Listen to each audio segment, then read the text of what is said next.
मालिकेच्या आजच्या भागामध्ये आपण पाहत आहोत की आता इकडे पारूसुद्धा सवाशण म्हणून आलेली असते. तेव्हा अहिल्या तिची ओटी भरत असते.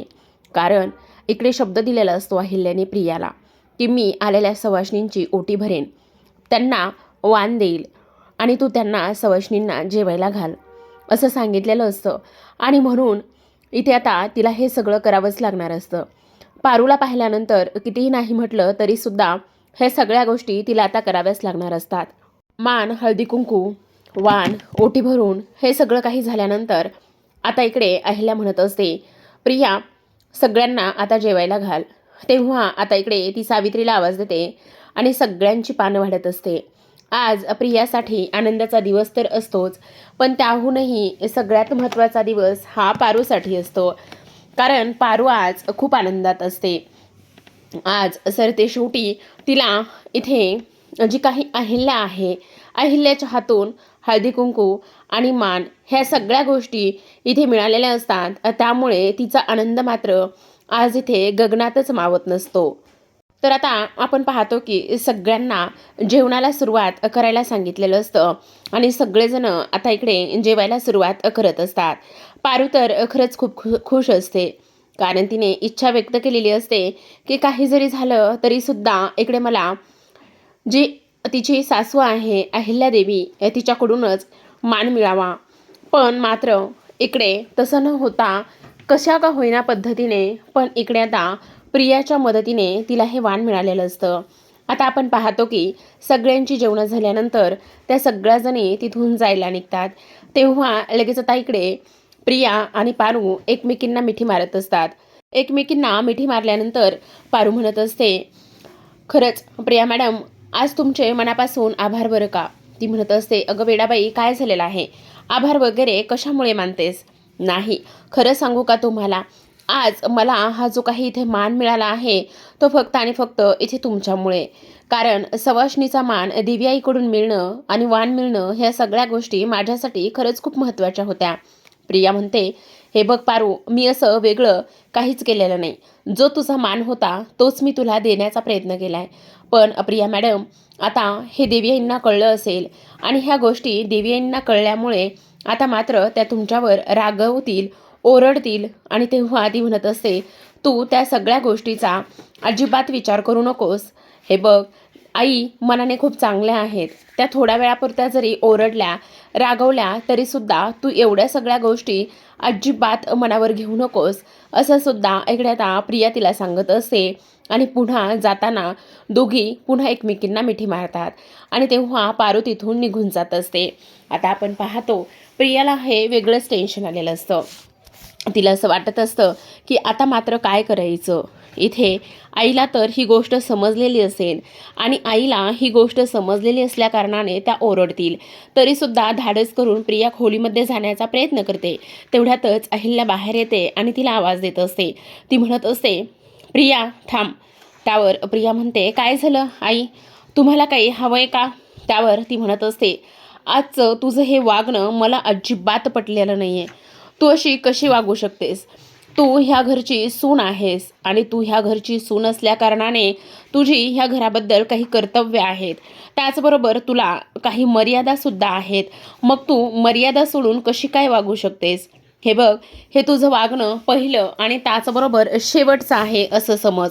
इथून पुढे तुझी तू मर्यादा सोडून अजिबात वागलेलं मला आवडणार नाही, चालणार नाही असं अहिल्याने बजावूनच आता इकडे प्रियाला सांगितलेलं असतं आणि तिची कानउघडणी केलेली असते. तर आता आपण पाहतो की इकडे जी काही प्रिया आणि त्याचबरोबर श्रीकांतला थोडासा दिलासा मिळालेला असतो. दोघेसुद्धा एकमेकांना खानाखुणा करतात आणि असू देत, नको काळजी करू असं सुद्धा सांगत असतात. तर आता आपण दुसऱ्या बाजूला पाहतो की इकडे जी काही आपली पारू आणि त्याचबरोबर आता आदित्य हे घराकडे निघालेले असतात.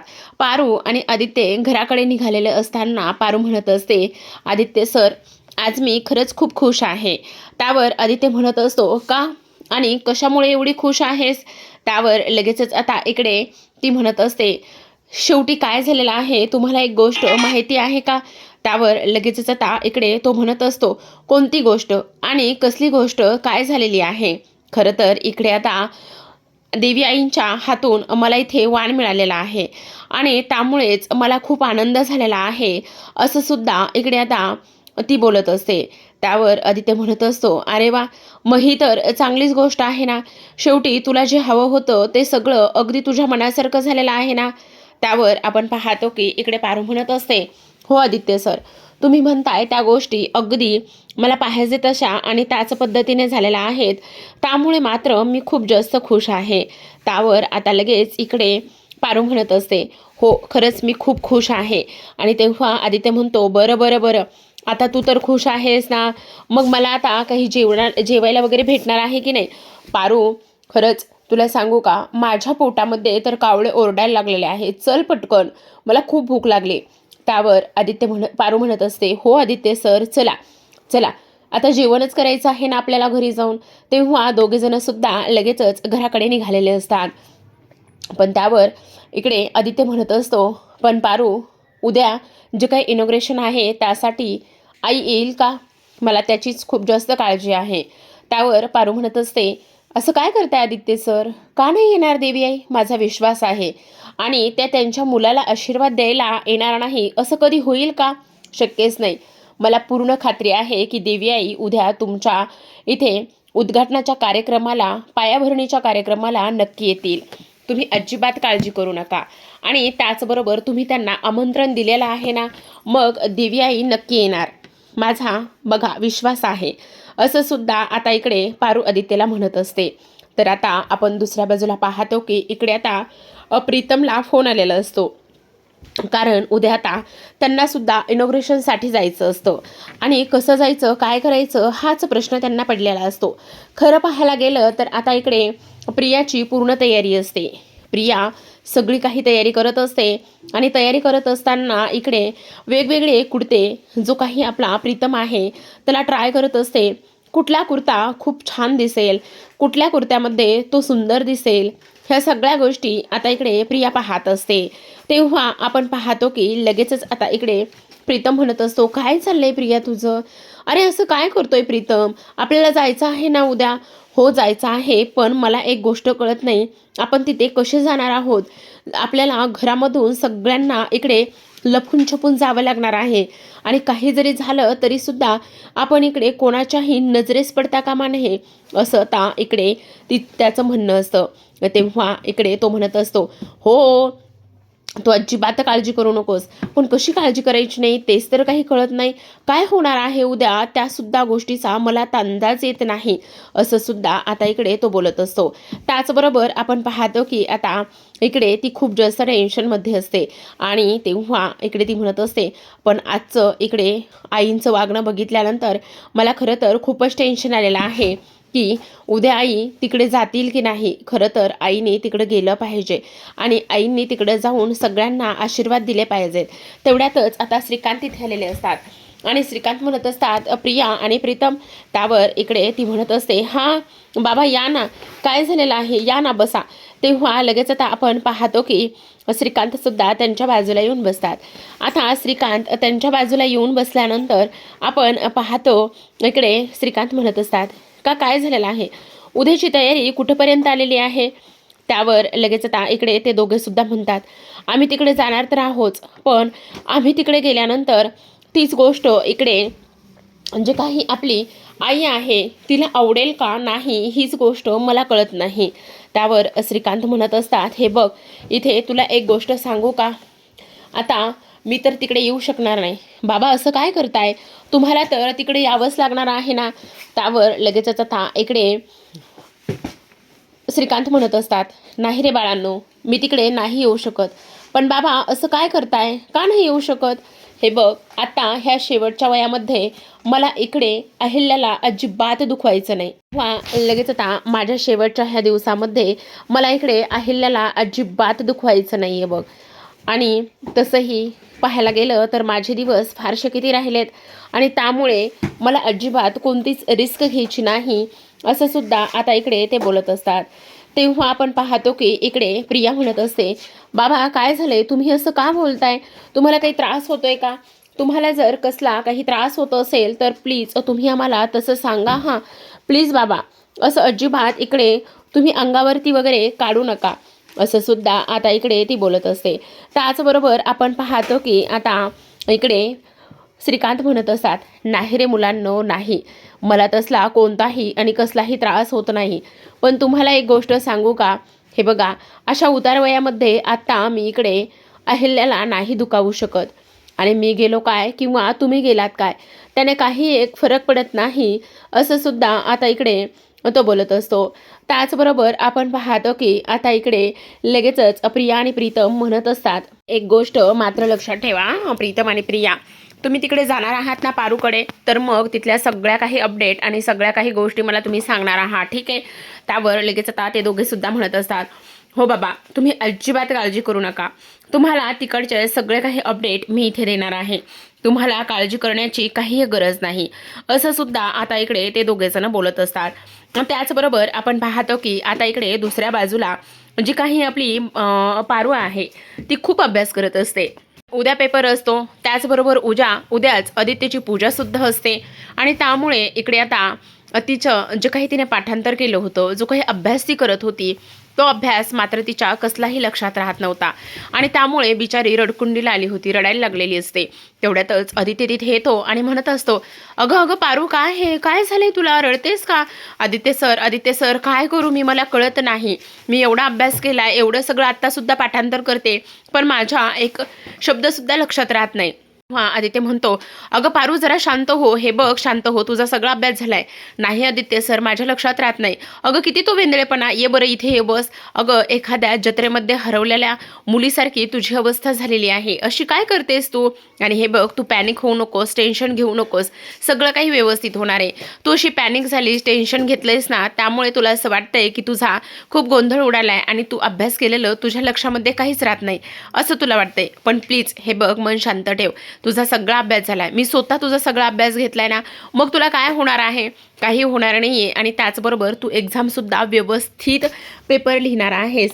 त्यावर लगेच आता पारू म्हणत असते, काय सांगते आदित्य सर, असंच होणार आहे? त्यावर आदित्य म्हणत असतो, हो अगदी तसंच होणार आहे. बघ पारू, तेव्हा पारू म्हणत असते, काय करताय आदित्य सर तुम्ही, प्लीज प्लीज असं करू नका, बाजूला हो ना, कोणीतरी पाहेन.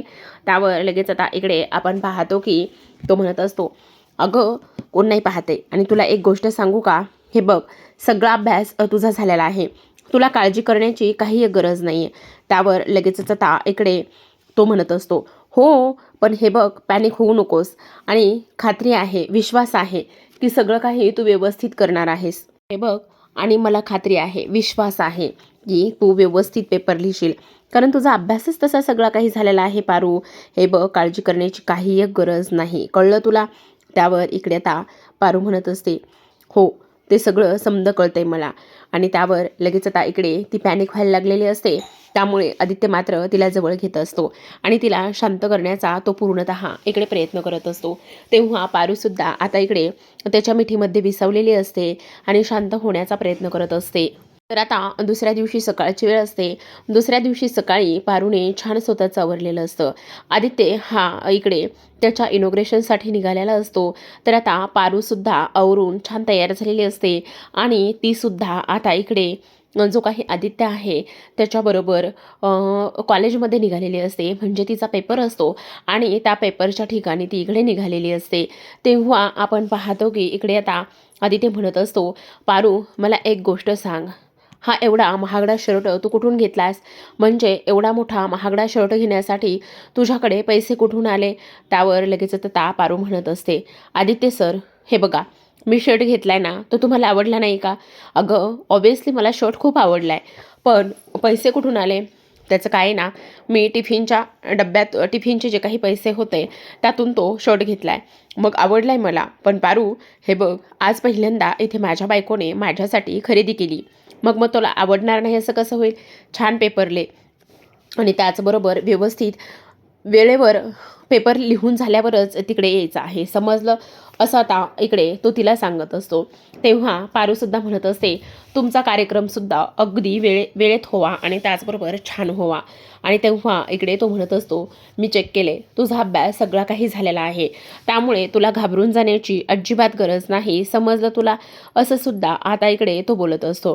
तेव्हा आपण पाहतो की आता ज्या काही चाळीतल्या बायका असतात त्या आलेल्या असतात आणि चाळीतल्या बायका आल्यानंतर इकडे आता त्या म्हणत असतात, अगो पारू, तू पेपरला सुद्धा निघालेली आहेस? सॉरी हां, सॉरी ग सॉरी. त्याचं काय आहे ना हे बघ, इथे आम्हाला ना थोडंसं यायला उशीरच झाला. अगं पारू, मी ना माझ्या घरातलं सगळं काही सामान वगैरे आवरत होते आणि सगळ्या काही गोष्टी इथे नीट करण्याचा प्रयत्न करत होते आणि त्यामुळे जरा मला यायलाच उशीर झाला आहे, माफ कर गं. अहो असू द्या ताई, हे बघा त्याची काही हरकत नाही आहे. तुम्हाला सांगू, मी आता वाटण बनवून ठेवलं आहे, कारण माझा अभ्यास झाला होता आणि त्यामुळे माझ्याकडे वेळ होता, म्हणूनच मी वाटण रेडी करून ठेवलेलं आहे. असं सुद्धा इकडे आता ती बोलत असते. तेव्हा आपण पाहतो की इकडे ती म्हणत असते, तुझ्यासारखी मैत्रीण सगळ्यांना मिळू दे गं बाई, सगळ्यांना मिळू दे, म्हणूनच तिला मिठी मारत असते आणि तुझा पेपर खूप छान जाईल असं सुद्धा आता इकडे सांगण्यात आलेलं असतं. त्यावर लगेचच आता त्या इकडे जे काही कामं आहे त्या करण्यासाठी निघालेल्या असतात. तर आता इकडे पारू पेपरसाठी निघून गेलेली असते. तर आता आपण पाहतो की इकडे दुसऱ्या बाजूला प्रीतम आणि प्रियाने छान आवरलेलं असतं आणि त्यांनी छान आवरल्यानंतर आता हळूच कानोसा घेतात आणि कानोसा घेतल्यानंतर तिथून ती लोक बाहेर पडण्याचा प्रयत्न करत असतात. आता बाहेर पडण्याचा प्रयत्न केल्यानंतर इकडे त्यांना मात्र बाहेर सगळेजण बसलेले दिसतात. आता बाहेर सगळेजण बसलेले दिसल्यानंतर कसं जायचं हा प्रश्न त्यांच्या मनामध्ये येतो. तेवढ्यातच आपण पाहतो की इकडे म्हणजे काही दामिनी आहे तिचं ह्या दोघांकडे लक्ष जातं आणि ती म्हणत असते, एक मिनिट, तुम्ही दोघंसुद्धा आहे त्याच ठिकाणी थांबणार आहात, तुम्ही निघाला आहात कुठे आणि तेव्हा तुम्ही कुठे चाललायत हे मला चांगलंच माहिती आहे, असं तिचं म्हणणं असतं. पण आता हे दोघंजण मात्र तिच्याकडे सरळ सरळ दुर्लक्ष करतात आणि सरळ सरळ दुर्लक्ष केल्यानंतर इकडे आता पुन्हा दामिनी म्हणत असते, मी तुम्हाला काय विचारले, तुम्ही दोघंजण कुठे निघालेला आहात ही गोष्ट तुम्ही मला सांगणार नाही आहात का? तेवढ्यातच आता अहिल्या म्हणत असते, ते दोघंजण बाहेर कुठेतरी फिरायला चालले असतील, तुझं काय आहे एवढं, तू जरा शांत बस ना. अगं दामिनी, असं काय करतेस? तो सांगतोय ना की ते बाहेर चाललेत म्हणून, आणि त्यांनासुद्धा सांगितलेलं आहे मी की आदित्यच्या कार्यक्रमासाठी कोणीही जाणार नाही म्हणून. त्यातच आता दिशा म्हणत असते, पण त्या दोघांच्या तोंडून काहीतरी शब्द निघू देत, त्या दोघांनी सुद्धा म्हणू देत की ते त्या कार्यक्रमाला जाणार नाही आहेत म्हणून. तेवढ्यातच श्रीकांत तिथे आलेले असतात आणि श्रीकांत तिथे आल्याबरोबर ते म्हणत असतात, अरे काय हे तुम्ही दोघंजण आणखी इथेच आहात, गेला नाही येतं? अहो बघा तर भाऊजी, हे आदित्यच्या कार्यक्रमाला चाललेत, असं सांगितलं वहिनीने की आपल्या घरातून कोणीही तिकडे जाणार नाहीये म्हणून, तरीसुद्धा हे दोघेजण कार्यक्रमाला निघालेले आहेत. वर श्रीकांत म्हणत असतात, कोणी सांगितलं की ते दोघेजण कार्यक्रमासाठी निघालेले आहेत म्हणून? ते दोघेजण अजिबात कार्यक्रमासाठी वगैरे निघालेले नाही आहेत. माझ्या गोळ्या संपलेल्या आहेत आणि काही रंगसुद्धा पाहिजेत, म्हणून मी त्यांना सांगितलं की ते घेऊन या, त्याकरिताच चाललेत ते दोघंजण. त्यावर प्रिया म्हणत असते, हो मी तेच सांगण्याचा प्रयत्न करते. बरं ठीक आहे, कोणीही कार्यक्रमासाठी जाणार नाही. श्रीकांत, मी काय म्हणते, मला एक खूप महत्त्वाची मीटिंग आहे, मला आता मीटिंगला निघावं लागेल. आणि काय रे प्रीतम आणि आदित्य, प्रीतम आणि प्रिया, तुमचं दोघांचं ताबडतोब जे काही काम आहे आणि ह्यांनी सांगितलेल्या ज्या काही गोळ्या औषधं आहेत त्या पटकन ह्यांना आणून द्या आणि लवकरात लवकर घरी या, समजलं? तेव्हा अहिल्या निघून जाते. आता श्रीकांत सुद्धा ह्या दोघांना म्हणत असतात, अरे तुम्ही काय करता इथे, जा पटकन आणि लवकर या ताबडतोब. तेव्हा ते दोघेजण सुद्धा निघून जातात आणि श्रीकांतचं काम झालेलं असतं. तर आता इकडे दिशा दामिनीला म्हणत असते, मी काय म्हणते सासू मॉम, मला तर ना त्या आदित्यच्या कार्यक्रमासाठी जाण्यासाठी अजिबात इंटरेस्ट नाही आहे, पण आता इकडे किर्लोस्करांच्या घरामधलं कोणीच जात नाही ना, म्हणून मग मला तिथे जायचं आहे. तेव्हा दामिनी तिच्याकडे पाहतच असते. ती म्हणत असते, विचार करते, काय बाई आहे ही मूर्ख मुलगी, किती आगाऊ आहे. त्यावर दिशा म्हणत असते, त्याचं काय आहे ना, मला तिथे जायचं आहे आणि आदित्यच्या कार्यक्रमाची पूर्ण वाट लावायची, त्याला पूर्ण डिमोटिवेट करायचे मला तिथे जाऊन, आणि म्हणून मी मुद्दाम तिथे जाणार आहे, असं आता दिशाने दामिनीला सांगितलेलं असतं. तर आता आपण दुसऱ्या बाजूला पाहतो की पारू एक्झाम सेंटरवर येऊन पोहोचलेली असते. आदित्यने तिला ड्रॉप केलेलं असतं आणि तेव्हा इकडे आता आदित्य तिला म्हणत असतो, आदित्य गाडीवरून उतरताना तिला म्हणत असतो, हे बघ पारू, व्यवस्थित पेपर लिह, काही जरी झालं ना तरीसुद्धा अर्धवट पेपर सोडायचं नाही. खूप साऱ्या शुभेच्छा तुला ह्या पेपरसाठी. त्यावर लगेच आता पारू म्हणत असते, मी सुद्धा लवकर पेपर लिहीन. पारू, हे बघ तुझ्यासाठी हे खास पेन आहे. हे पेन घे आणि छान पेपर लिही. कधी काळी आईनं मला हे पेन दिलं होतं. आज मी तुला हे पेन देत आहे. त्यावर लगेच आता इकडे ती म्हणत असते, तुम्ही अजिबात काळजी करू नका. मी पटापट पेपर लिहील आणि कार्यक्रमासाठी हजर होईल. त्यावर लगेचच आता इकडे आदित्य म्हणत असतो, अर्धवट पेपर लिहून तू एक काम करू नकोस. म्हणजे अर्धवट पेपर लिहिशील आणि तू इकडे कार्यक्रमाला हजर राहशील, असं अजिबात व्हायचं नाही. कळलं तुला? त्यावर लगेचच आता पारू म्हणत असते, नाही अजिबात तसं होणार नाही. बरं ठीक आहे, तू पूर्ण पेपर लिह आणि कार्यक्रमाला ये. आणि मला खात्री आहे दिव्याईसुद्धा कार्यक्रमाला येतील. त्या कार्यक्रमाला आल्या ना त्यांनाच पूजेचा मान द्यायचा आहे. समजलं? त्यांना दुखावू नका आदित्य सर. त्यावर आदित्य सर म्हणत असतो, हो अजिबात दुखावणार नाहीये. बरं चल मी येतो आता, बेस्ट ऑफ लक. आणि तेव्हा पारूसुद्धा थँक्यू म्हणत असते आणि आदित्य तिला तिथे सोडून निघून गेलेला असतो. तर प्रेक्षकांनो पाहत रहा पारू. भेटूयात उद्याच्या भागामध्ये. तोपर्यंत धन्यवाद.